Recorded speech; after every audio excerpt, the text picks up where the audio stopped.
जय श्री कृष्ण। मैं प्रियांशी। आज हम 84 वैष्णवों की 12वीं वार्ता का पहले प्रसंग का दूसरा पार्ट डिस्कस करेंगे, जो कि रामदास जी के बारे में है। रामदास जी राधा सहचरी जी की सखी प्रेम मंजरी है और प्रसंग इस प्रकार है कि कल के प्रसंग में हमने सुना कि रामदास जी को थोड़ा सा द्रव्य का अहंकार था। वे श्री ठाकुर जी ने कृपा करके द्रव्य खत्म करके वे द्रव्य का जो अहंकार रामदास जी में था वह दूर किया। अब रामदास जी एक बनिए से उधार लाने लगे और जब खूब सारा उधार हो गया तब वे किसी दूसरे बनिए के पास गए। तब उस पहले वाले बनिए ने रामदास जी को बड़ा ही चिल्लाया, बोला कि जब तुम हमसे नहीं लेते तो अब हमारा उधार भी पूरा चुका दो। इस पर रामदास जी ने उन्हें कुछ समझा बुझाकर उन्हें वापस भेजा, पर उन्हें बड़ा ही दुख हुआ लज्जा के कारण। फिर श्री ठाकुर जी अपने भक्त का दुख देख नहीं पाए और ठाकुर जी रामदास जी का रूप धरकर उनका जितना भी उधार था वह चुका कर आए और 100 रुपए अधिक देकर आए।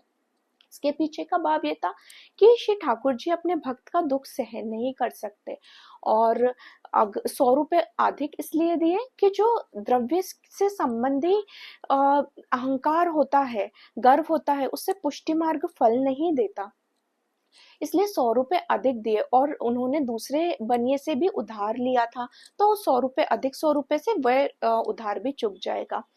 फिर रामदास जी को एक वैष्णव बुलाने आए। फिर रामदास जी उसी बनिए के दुकान के पास से नजर बचा बचा के जाने लगे। तब उस बनिए ने रामदास जी को बुलाकर कहा, मेरा तो बड़ा ही दुर्भाग्य था जो आपने मुझसे लेना छोड़ दिया।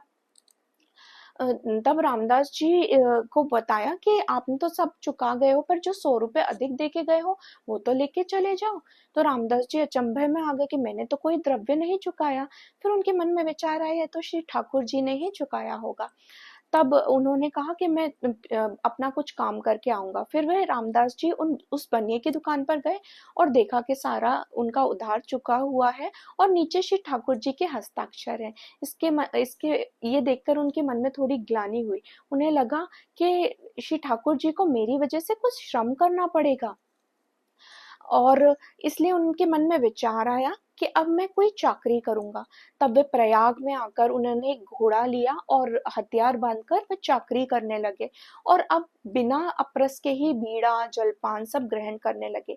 और यहाँ पर श्री ठाकुर जी ने जो उन्हें अप्रस का अहंकार था वह कृपा करके दूर किया। जय श्री कृष्ण। श्री वल्लभाधीश की जय।